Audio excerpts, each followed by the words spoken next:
Bom dia, meus irmãos. Bom dia. Que alegria estar aqui mais uma vez com os irmãos. Eu vou convidá-los a abrirem comigo lá em Apocalipse, no capítulo 4, no verso 1. Apocalipse 4, 1, a gente vai ler todo o capítulo 4 e todo o capítulo 5. Enquanto a gente está abrindo, enquanto a gente está chegando lá no texto, eu vou dizer o seguinte. Sempre que a gente lida com o livro do Apocalipse, tem aquele frio na espinha que dá, né? A gente entender o que está acontecendo, e aí tem um monte de símbolo e imagem aqui, e confunde a nossa cabeça, e a gente fica meio perdido, e parece que bate aquele medo, porque é um negócio meio doido. Mas, irmão, vamos tranquilos, a gente está lidando com a palavra de Deus, o Espírito Santo, ele instrui a gente, ensina a gente, e aqui também é um convite para você que ainda não está lá inscrito na nossa lista de transmissão para receber nossos comentários bíblicos. Por quê? Porque a gente vai ler 2 capítulos. Por que a gente vai ler esses 2 capítulos? Porque eles compõem uma mesma imagem, uma mesma cena, uma mesma situação. E é importante porque a gente vai conversar. Só que eu não vou conseguir com os irmãos exaurir os símbolos e figuras que estão aparecendo aqui no texto. Porque o nosso tempo não permite isso. Mas, se você está lá na nossa lista de transmissão, recebendo os comentários bíblicos, você vai ver que está lá explicadinho. Tudo direitinho lá. As pessoas fez lá nos comentários, na descrição, explicando cada coisa. Então, se eu passar rápido por alguma coisa aqui, você ficar na dúvida do que é, está lá no comentário bíblico. Se você ainda não está inscrito, fala com a gente que a gente coloca lá. Achamos aí? Apocalipse 4, verso 1, o texto diz assim: Depois dessas coisas olhei, e eis que diante de mim havia uma porta aberta no céu, e a voz que eu tinha ouvido falar comigo no princípio, como de trombeta, disse: Suba para cá e mostrarei a você o que deve acontecer depois dessas coisas. Imediatamente vi-me em espírito, e eis que havia um trono no céu e alguém sentado nele. Eu vou te pedir para que você leia esse texto imaginando essa cena. João vê um trono e alguém sentado no trono. Então, imagine a cena. Aquele que estava sentado era de aspecto similar à pedra de jaspe, ao sardônio. Um arco-íris semelhante a uma esmeralda circundava o trono. Ao redor do trono havia 24 outros tronos, e nele estavam sentados 24 anciãos. Eles estavam vestidos de branco, e na cabeça tinham uma coroa de ouro. Do trono saíam relâmpagos, vozes e trovões. Diante dele estavam acesas 7 lâmpadas de fogo, que são os 7 Espíritos de Deus. Diante do trono havia um mar de vidro, como de cristal.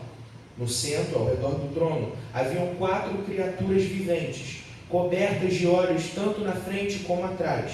A primeira criatura vivente era semelhante a um leão, a segunda a um bezerro. A terceira criatura vivente tinha um rosto como de um homem. A quarta era semelhante a uma águia em voo. Cada uma delas tinha 6 asas e era cheia de olhos, tanto ao redor como por baixo das asas. Dia e noite dizem sem cessar: Santo, Santo, Santo é o Senhor, o Deus Todo-Poderoso, que era, que é e que há de vir. Toda vez que as criaturas viventes dão glória, honra e graças àquele que está sentado no trono e que vive pelos séculos dos séculos, os 24 anciãos se prostram diante daquele que está sentado no trono e adoram ao que vive pelos séculos dos séculos. Eles lançam as suas coroas diante do trono e dizem: Digno és tu, Senhor e Deus nosso, de receber a glória, a honra e o poder, porque criaste todas as coisas, e por tua vontade elas existem e foram criadas. Capítulo 5. Então vi na mão direita daquele que estava sentado no trono um livro em forma de rolo, escrito por dentro e por fora, e selado com 7 selos. Vi um anjo poderoso proclamando em alta voz: Quem é digno de romper os selos e abrir o livro? Contudo, ninguém no céu, nem na terra, nem debaixo da terra era capaz de abrir o livro, nem olhar para ele. Eu chorava muito, porque ninguém foi achado digno de abrir o livro, nem de olhar para ele. Então um dos anciãos me disse: Não chore. Eis que o leão da tribo de Judá, a raiz de Davi, venceu para abrir o livro e os seus 7 selos. Depois eis que vi no centro do trono, cercado pelas 4 criaturas viventes e pelos anciãos, um cordeiro em pé, como se tivesse sido morto. Ele tinha 7 chifres e 7 olhos, que são os 7 Espíritos de Deus enviados a toda a terra. Ele se aproximou e recebeu o livro da mão direita daquele que estava sentado no trono. Ao recebê-lo, as 4 criaturas viventes e os 24 anciãos prostraram-se diante do cordeiro. Cada um deles tinha uma harpa e taças de ouro cheias de incenso, que são as orações dos santos. E eles cantavam um cântico novo. Tu és digno de receber o livro, de abrir os seus selos, pois foste morto e com teu sangue compraste para Deus gente de toda tribo, língua, povo e nação. Tu os constituísse reino, sacerdote para o nosso Deus, e eles reinarão sobre a terra. Então olhei e ouvi a voz de muitos anjos, milhares de milhares e milhões de milhões. Eles rodeavam o trono, bem como as criaturas viventes e os anciãos, e cantavam em alta voz: digno é o Cordeiro que foi morto de receber poder, riqueza, sabedoria, força, honra, glória e louvor. Depois ouvi todas as criaturas existentes, no céu, na terra, debaixo da terra e no mar e tudo que neles há, que diziam ao que está assentado no trono e ao Cordeiro: seja o louvor, a honra, a glória e o poder, pelos séculos dos séculos. As 4 criaturas viventes disseram amém, e os anciãos prostraram-se e adoraram. Amém. Vamos orar? Senhor Deus, aquele que está sentado no trono, acima de todas as coisas, Rei sobre todo o universo, Cordeiro de Deus, que morreu na cruz no nosso lugar e que ressurgiu, Santo Espírito que aplica a palavra aos nossos corações, nós te pedimos, Senhor, fala conosco nesse momento. Deus, nós queremos ouvir a tua voz, nós queremos escutar o que o Senhor tem a nos instruir, a nos ensinar nessa manhã. Que os nossos corações sejam transformados e impactados pelo poder da tua palavra. Que nós te pedimos no teu santo e poderoso nome, Jesus. Amém e amém. Amém. Meus irmãos, a gente tem o livro de Apocalipse como uma joia preciosa na Escritura Sagrada. Mas ela é também um desafio. O livro é realmente um desafio. Por quê? Porque é um gênero literário que a gente não está muito habituado. A gente não está muito acostumado com esse gênero que era relativamente comum no tempo que o apóstolo João redigiu esse livro. A gente lembra que João estava lá na ilha de Patmos, uma ilha prisional, ele estava preso por causa da pregação do Evangelho. E ele compõe esse livro ali no finalzinho do primeiro século, lá perto dos anos 90, ali depois de Cristo. João compõe esse livro que tem um triplo gênero, né? Eu estava olhando os comentaristas e um que eu achei bem bacana o conceito que ele traz é de 3 gêneros sendo combinados ali no Apocalipse. Primeiro, esse gênero apocalíptico, que é a ideia de revelação. A gente tem a ideia da palavra Apocalipse às vezes como escatologia, né? O fim das coisas, né? Porque a gente sabe que o texto de Apocalipse fala também sobre aquilo que acontecerá. Mas na realidade, o gênero do apocalíptico, ele tem essa ideia de revelar, de trazer à vista aquilo que estava coberto.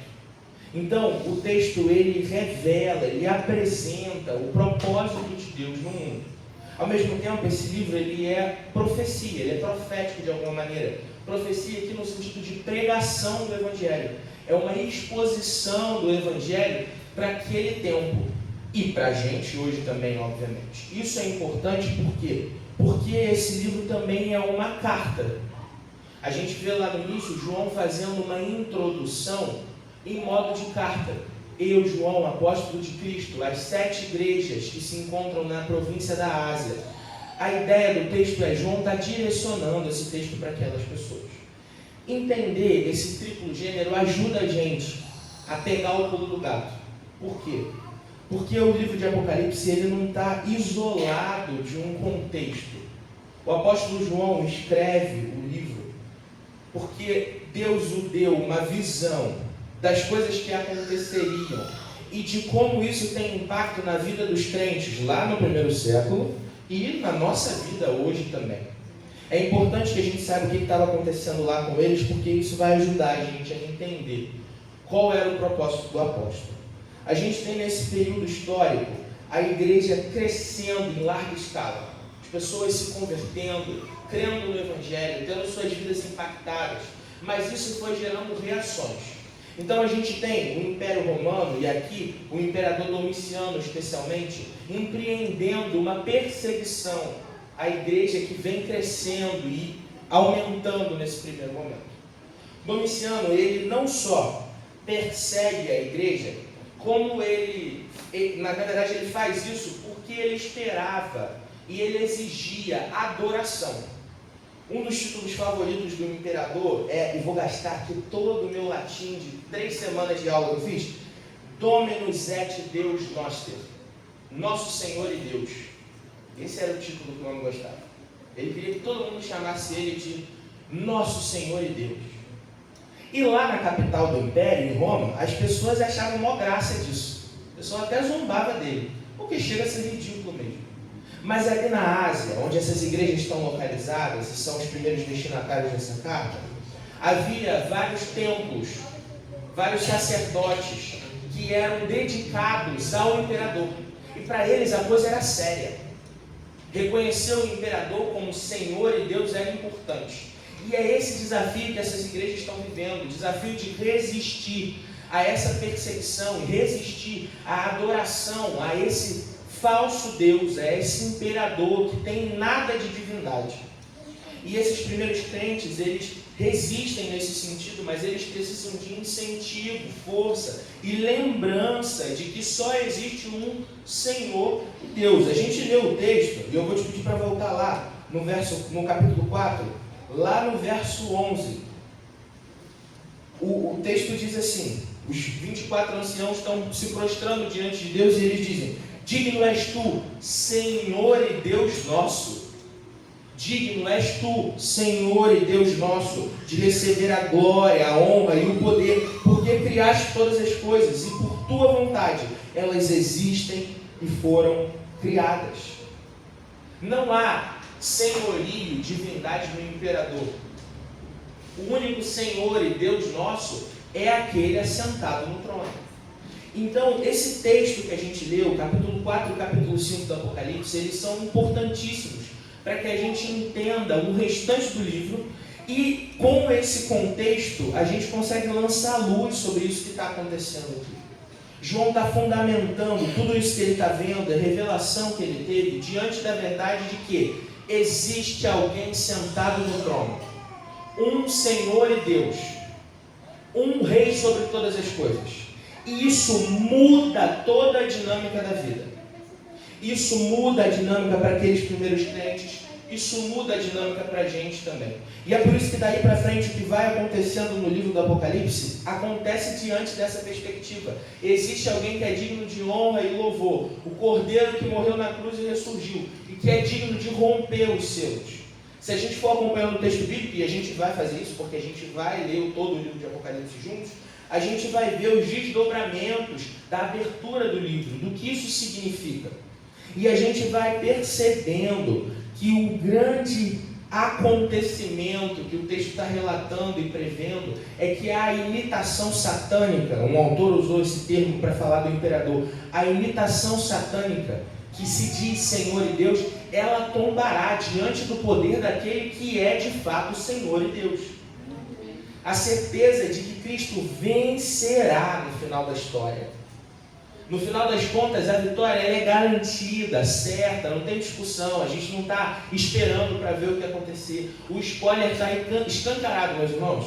Se você não gosta de spoiler, esse aí você vai receber. Receba esse spoiler porque ele é importante. Cristo já venceu. Fato.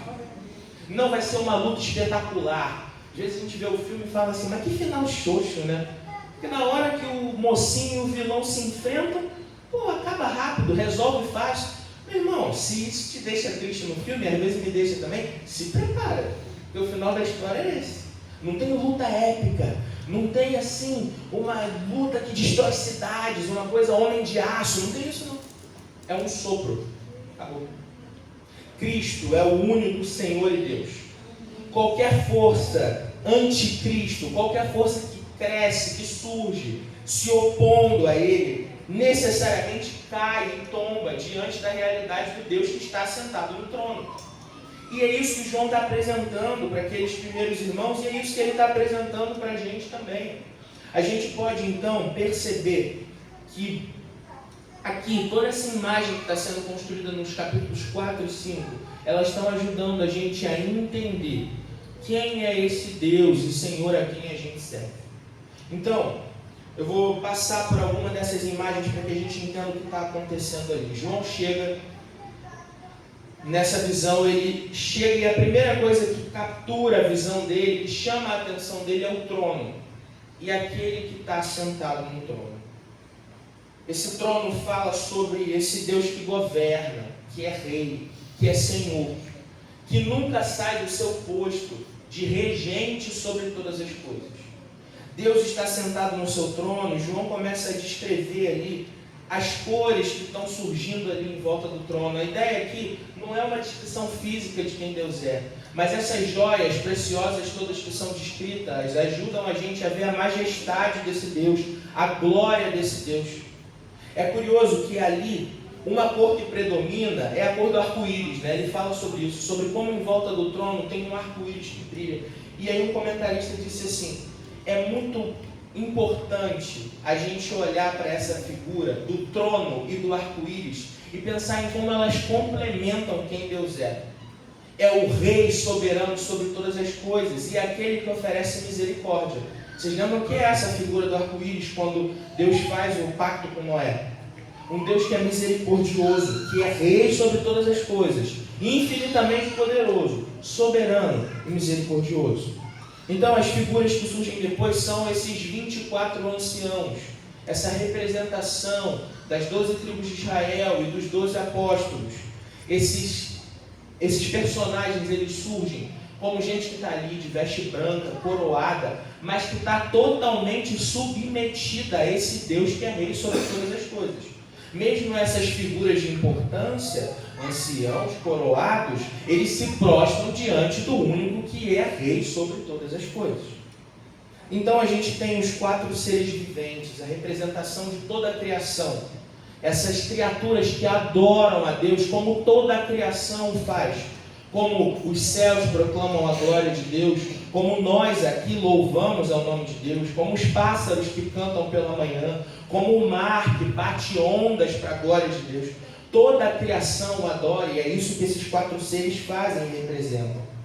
Do trono saem relâmpagos, trovões, tem um mar de cristal, como um grande mar. Todas essas figuras compõem essa majestade desse Deus.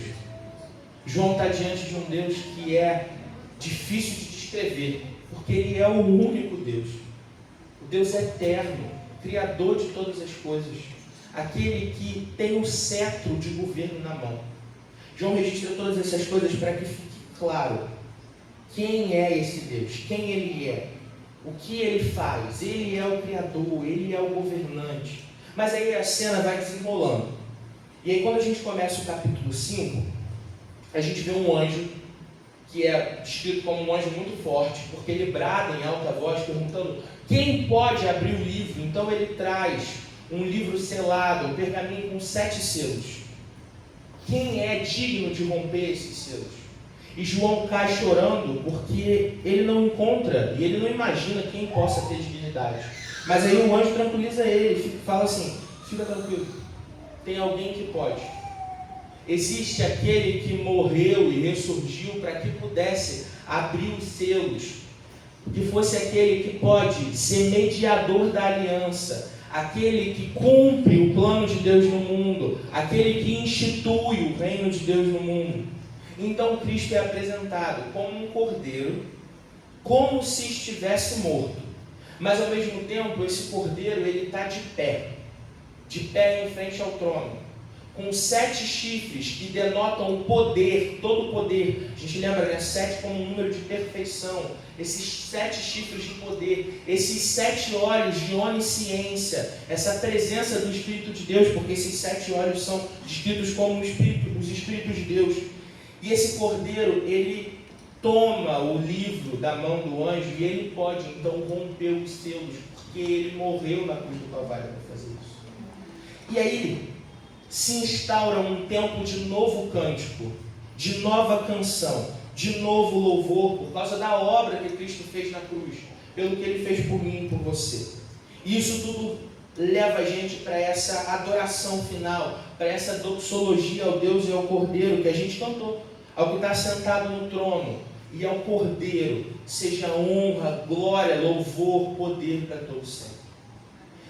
Toda essa imagem aqui, eu quis passear com os irmãos por essas imagens, essa cena, para que a gente percebesse o seguinte: João construiu o terreno para que aqueles irmãos entendessem o que a gente precisa entender.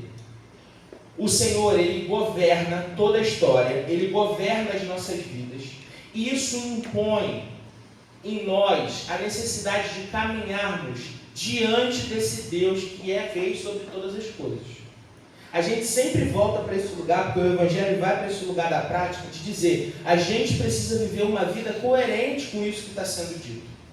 Aqueles primeiros irmãos estavam enfrentando o desafio da perseguição, o desafio de lidar com a tentação de idolatrar um falso Senhor e Deus, o desafio de esperar confiantemente no Cristo que disse que voltaria. Então João está dizendo, podem ficar tranquilos, Deus continua no seu trono, Ele continua governando, Ele está cuidando de nós. Sabendo disso tudo, a gente chega naquela pergunta de sempre, né? O que isso tem a ver comigo? Porque a gente ouve essa história e fala assim, legal, beleza, maneiro. Eles lá estavam enfrentando um desafio, né? O imperador, chato mesmo, né? Perseguia e tal, queria que fosse adorado. Mas a gente está bem nesse sentido, né? A gente não tem esse tipo de desafio, a gente não está sendo exigido a adorar ninguém por aí, a gente não está sendo perseguido, então o que isso tem a ver com a gente? Mas aqui eu queria fazer 3 aplicações para que a gente pudesse entender o que esse texto tem a ver comigo e com você, com as nossas vidas. A primeira delas é que aqueles irmãos enfrentavam o desafio da idolatria. E por mais que a gente não tenha um imperador exigindo o título de Senhor e Deus nosso, e a gente não tenha que lidar com isso, a gente precisa sim lidar com o desafio de um coração que é fábrica de ídolos. Então, no passado, Domiciano era esse, que servia de pedra de tropeço para o povo, porque o povo de Deus podia correr o risco de passar a adorar esse imperador, esse falso Deus. Essa era a tentação do falso ídolo do passado. E hoje? Quais ídolos nos tentam? Quais falsos senhores tentam tomar o lugar do nosso coração? Tem um autor americano, ele é autor, roteirista, faz quadrinhos, o Neil Gaiman, que ele tem um livro que chama Deuses Falsos. E a história, a ideia do livro do Gaiman é muito interessante, porque é o seguinte: acompanha um ex-presidiário que, quando sai da cadeia, é contratado por uma figura meio misteriosa para ser motorista dele, para viajar aos Estados Unidos. E quando ele segue nessa viagem, ele vai descobrindo, no meio da história, que ele foi colocado no meio de uma guerra entre deuses antigos e deuses novos. Então, o Gaiman ele coloca lá Odin, seres mitológicos, deuses gregos, uma galera assim. E ele coloca os deuses que os americanos foram criando. Então você tem lá a sensualidade, a internet, o videogame, a política, essas representações de divindades no coração do povo americano. E os deuses antigos e os deuses novos começam a disputar por lugar e terreno no coração das pessoas. Às vezes a gente olha para uma mitologia grega, para uma mitologia nórdica, e pensa assim, isso ficou no passado, ninguém mais adora falso ídolo, isso aí já foi. Só que eu e você somos tentados todos os dias com uma série de novos deuses que tentam roubar espaço no nosso coração. E muitas vezes a gente cede a isso. Pode ser que seu coração seja tentado pelo Deus do dinheiro. E esse é clássico. Jesus disse, ninguém pode servir a 2 senhores. Mas às vezes a gente tenta. E aí a gente é mesquinho, avarento, a gente precisa juntar e guardar, porque se não tiver, tudo vai dar errado. E o meu coração está totalmente dedicado ao ídolo do dinheiro. Às vezes o meu ídolo, aquele Deus a quem eu tenho me curvado, quem eu tenho chamado de Senhor e Deus, é o sucesso. Eu preciso que a minha vida dê certo. Eu quero ter um bom trabalho, uma boa carreira, num bom lugar, uma boa casa, um bom carro, um bom isso, um bom aquilo, e nada é bom o suficiente. E aí você segue perseguindo o sucesso. Às vezes o Deus que ocupa o seu coração é uma coisa até que parece boa. Pode ser seu marido, sua esposa, seus filhos, o amor, a vontade de servir o outro, até o serviço na igreja. Meus irmãos, tudo quanto é coisa pode ser falso Deus, quando a gente dedica para isso mais tempo, energia, e o lugar que era para ser do único Deus sentado no trono. E a gente corre o risco de subvalorizar essas coisas e pensar assim, não, está tudo bem se a minha carreira ela tiver um lugar aqui de primazia no meu coração. Que é importante trabalhar, Jesus chamou a gente para isso, então está tudo bem. meus irmãos. A gente foi chamado para trabalhar. Mas o trabalho ele precisa ocupar o lugar certo. Quando a gente olha para esses falsos deuses modernos, a gente percebe que a gente tem sim um desafio que esses primeiros irmãos tinham, de resistir a essa tentação, de nos entregarmos em devoção a uma série de coisas que não são Deus verdadeiro. E aí eu separei aqui uma citação que está lá no livro Deuses Falsos, do Tim Keller, na página 77, é uma citação da Madonna. Ele está falando lá sobre o ídolo do sucesso, e ele cita a Madonna e ela fala assim: eu tenho uma vontade de ferro, e toda a minha vontade sempre foi superar uma horrível sensação de inadequação. Eu deixo isso para trás por um momento, descubro em mim um ser humano especial, mas em seguida eu chego a outro estágio, me acho medíocre e desinteressante, de novo e de novo. Meu ímpeto na vida vem desse medo horrível de ser medíocre. E isso está sempre me impelindo para frente, porque embora eu tenha me tornado alguém, ainda preciso provar que sou alguém. Minha luta nunca terminou, e provavelmente nunca terminará. Madonna, rainha do pop. Esse é o sentimento dela. De alguém que é inadequado. Por quê? Porque busca completude, realização num Senhor e Deus que não pode entregar o que ela precisa.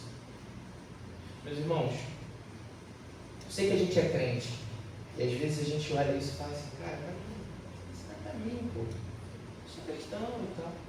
Mas e quando a nossa vida não reflete aquilo que a gente professa? Porque às vezes acontece. Eu quero te desafiar a olhar para dentro, e eu estou fazendo esse exercício também enquanto isso, e pensar nas coisas que têm ocupado um lugar que não devia no nosso coração.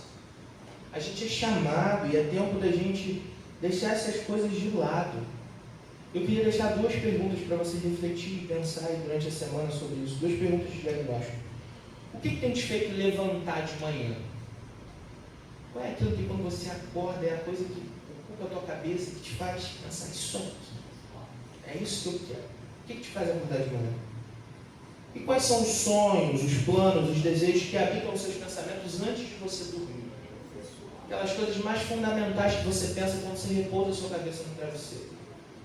Não é que você não tenha que ter desejos, aspirações e planos, tá, meus irmãos? Não é isso, não. Não é que as ocupações do dia a dia, às vezes, não vão fazer a gente dormir pensando nas coisas que a gente precisa resolver e tal.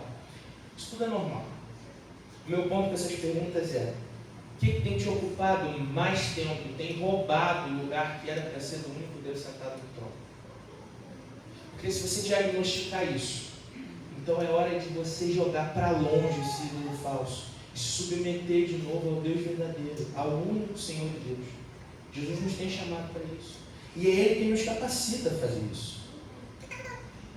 Em segundo lugar, a segunda aplicação que a gente percebe aqui é que a certeza de que Cristo é digno de abrir os selos, que Deus está assentado no seu trono, é esperança, é fortalecimento para a nossa fé. É fortalecimento para a nossa fé. João, ele chora desesperado porque ele não acha ninguém que seja digno de romper os selos. Então dizem assim, não, o Cordeiro, aquele que morreu mas ressurgiu, ele está aí. Ele está em pé, poderoso, sábio, com as orações dos santos, com as orações do povo de Deus diante de si. Ele é aquele que abre o nosso caminho até o Pai. Cristo é fortaleza para a nossa fé. Isso ajuda a gente nessa luta contra a idolatria, contra esses deuses falsos que tentam roubar o nosso coração. Certeza de que a gente pode dar conta, porque não é na força do teu braço, não é na força do meu braço, é na certeza do Cristo que ressuscitou. Nós no ano passado comemoramos Páscoa, celebramos a ressurreição de Cristo. Deixe que o Cristo ressurreto faça diferença na sua vida diária. Deixe que o Cristo vivo seja aquele que guia a sua jornada, guia a sua caminhada. Confie nele, deposite a sua fé nele. A certeza do Deus que está sentado no trono é fortaleza para a nossa fé. Em último lugar, ela é também esperança para a nossa caminhada. Esperança para hoje, para agora. Esperança para esse momento. E também esperança para o que virá. Esperança para esse momento de adoração. Como a gente viu lá no final do verso, no capítulo 5, eu vou te pedir para ir lá comigo.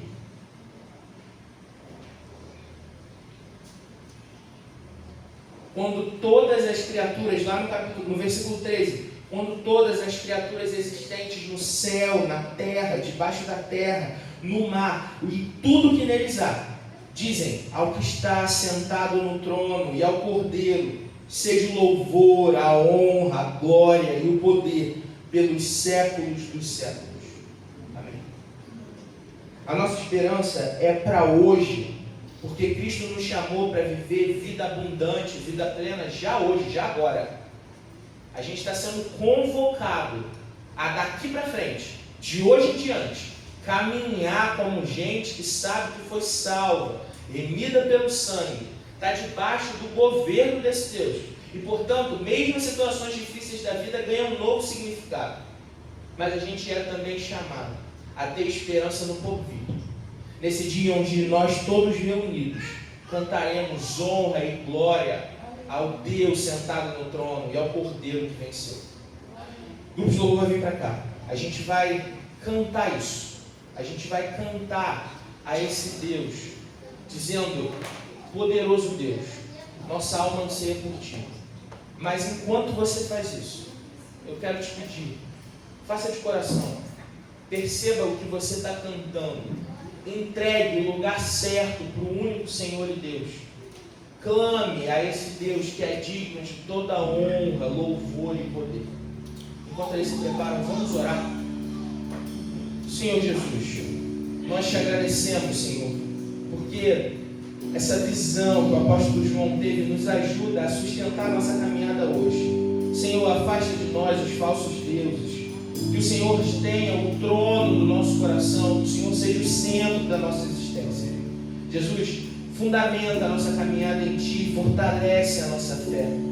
Senhor, nos dá esperança hoje, esperança no porvir. Que a nossa caminhada seja orientada pela certeza de que todos juntos, todos os crentes, cantaremos a Ti que é digno de todo louvor.